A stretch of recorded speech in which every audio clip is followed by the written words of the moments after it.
एक तरफ graduate freshers होना और दूसरी तरफ जॉब का मिलना, वो भी 1.5 लाख सैलरी सिर्फ 6 महीने प्रिपरेशन में देकर, तो इससे बड़े अपॉर्चुनिटी और क्या ही होगा।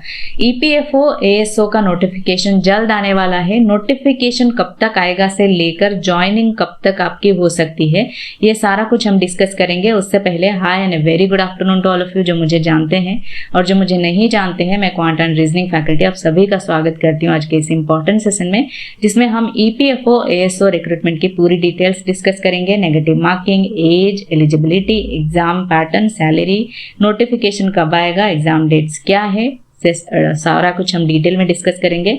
सेशन पसंद आए तो लाइक और शेयर कीजिएगा और चैनल पे नए हो तो अभी सब्सक्राइब कीजिए। तो सबसे पहले ईपीएफओ एएसओ नोटिफिकेशन रिलीज होने वाला है बहुत जल्द। कब तक आएगा हम आगे डिस्कस करेंगे। एएसओ असिस्टेंट सेक्शन ऑफिसर का पोस्ट है। इस बार से आईबीपीएस कंडक्ट करने जा रहा है, इससे पहले आईबीपीएस कंडक्ट नहीं कर रहा था, तो ये नया बात है कि आईबीपीएस इस बार से कंडक्ट करने जा रहा है। तो एक्सपेक्ट किया जा रहा है कि आईबीपीएस के एग्जाम्स के पैटर्न ही होगा इस बार। और एएसओ के साथ सोशल सिक्योरिटी असिस्टेंट यानी एसएसए और जूनियर सिक्योरिटी असिस्टेंट जैसे पोस्ट भी आ सकते हैं। एलिजिबिलिटी बैचलर डिग्री रहेगी, चाहे आपने किसी भी स्ट्रीम से ग्रेजुएशन किया हो। ठीक है। असिस्टेंट पोस्ट के लिए 21 to 27 एज क्राइटेरिया रहेगा और ऑफिसर पोस्ट के लिए 21 to 30 रहेगा।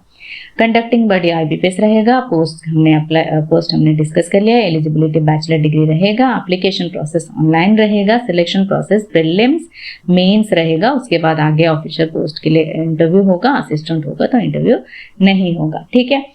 एग्जाम पैटर्न एक्सपेक्टेड है कि आईबीपीएस क्योंकि कंडक्ट करने जा रहा है तो आईबीपीएस के तरह ही होगा। प्रीलिम्स मेंस होगा। प्रीलिम्स जैसे इंग्लिश, क्वांट और रीजनिंग, यहाँ पे ऑफिसर पोस्ट के लिए हो सकता है एसबीआई की तरह करे कि 35 क्वेश्चन 30 मार्क्स, 35 क्वेश्चन रीजनिंग में 40 मार्क्स कर सकता है, या फिर आपका सिंपल जैसे 35 क्वेश्चन 35 मार्क्स, 35 क्वेश्चन 35 मार्क्स और 30-30 इंग्लिश में, ऐसे करके रख सकता है। ठीक है। अदरवाइज 20 मिनट्स का टाइमिंग आपको सेम रहेगा। बाकी मेंस की बात कर लेते हैं। रीजनिंग 40 क्वेश्चन 60 मार्क्स, 35 मिनट्स का ड्यूरेशन होगा। General economy financial awareness 40 questions 40 marks 20 minutes का ड्यूरेशन होगा। और इंग्लिश 30 क्वेश्चंस 40 मार्क्स 30 मिनट्स का ड्यूरेशन होगा। क्वांट 40 क्वेश्चन 60 मार्क्स 35 मिनट्स का ड्यूरेशन। डिस्क्रिप्टिव उसके बाद होगा लेटर, प्रेसिस, कॉम्प्रिहेंशन 30 मार्क्स का होगा, 45 मिनट्स का ड्यूरेशन होगा। Total 153 questions 230 marks 2 hours 45 minutes का ड्यूरेशन। ऐसा एक्सपेक्ट किया जा रहा है कि ईपीएफओ एएसओ इस बार क्योंकि आईबीपीएस कंडक्ट करने जा रहा है तो यही पैटर्न एक्सपेक्ट किया जा रहा है। और 1/4 का नेगेटिव मार्किंग होगा। तो जो ऑलरेडी बैंकिंग एग्जाम्स के लिए प्रिपेयर कर रहे हैं उन्हें ये चीज़ पता है नेगेटिव मार्किंग कैसे होती है। अगर आप एक फ्रेशर हो, बिल्कुल नए हो इस इंडस्ट्री में, बिल्कुल अपने प्रिपरेशन अभी तक किसी एग्जाम की नहीं किए, तो मैं ये चीज़ आपको यहाँ पे समझा देती हूँ। मान लो आपने इंग्लिश में 24 किए आउट ऑफ 30 क्वेश्चन। ठीक है। तो 24 में से 20 क्वेश्चंस आपके सही हैं, 4 क्वेश्चंस आपने गलत किए हैं। 1/4 नेगेटिव मार्किंग का मतलब ये है कि 4 क्वेश्चंस आप गलत कर रहे हो तो 1 मार्क आपका कटेगा। तो ये मत समझ लेना कि आपने 24 क्वेश्चंस किए तो -1 होके 23 मार्क्स आपको मिल जाएंगे। नहीं, 20 क्वेश्चंस आपने जितने सही किए हैं उसमें से 1 मार्क माइनस हो गया, 19 मार्क्स आपको मिलेंगे। तो मैं हमेशा कहती हूँ आपसे, चाहे प्री हो या मेंस, हमेशा एक्यूरेसी मेंटेन करके चलना। इसीलिए क्योंकि आप अगर 20 क्वेश्चंस कर लेते, 4 क्वेश्चंस जो गलत है तुक्के मारे आपने अगर नहीं किए होते तो 20 में से आपको 0.25 या 0.75 या 1 मार्क तक के ग्रेस मार्क्स मिलते हैं अगर आप एक्यूरेसी मेंटेन करते हो, जो कि 1-2 मार्क भी कई बार ज़्यादा इंपॉर्टेंट होते हैं एग्जाम क्लियर करने के लिए। सो हमेशा एक्यूरेसी मेंटेन करना इसलिए। बट अगर आप वही चीज़ 20 क्वेश्चन सही करके 4 कर लेते हैं गलत, कोई बात नहीं, 1 मार्क तो कटेगा, बट 19 हो जाएंगे तो ओवरऑल कट ऑफ में भी वो इफेक्ट करेगा। इसलिए हमेशा एक्यूरेसी मेंटेन करना इस चीज़ को। ठीक है।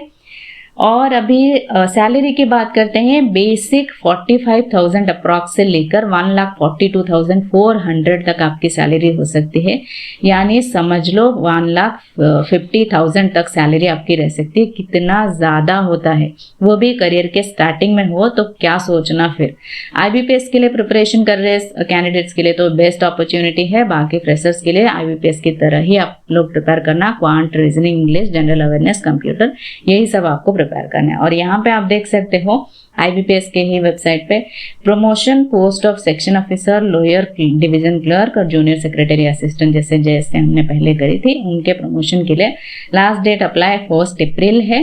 तो इनके भी पोस्ट के लिए वैकेंसीज निकल सकते हैं। तो ASO की तो निकलेगी ही वैकेंसीज, तो इनके भी वैकेंसीज आ सकते हैं।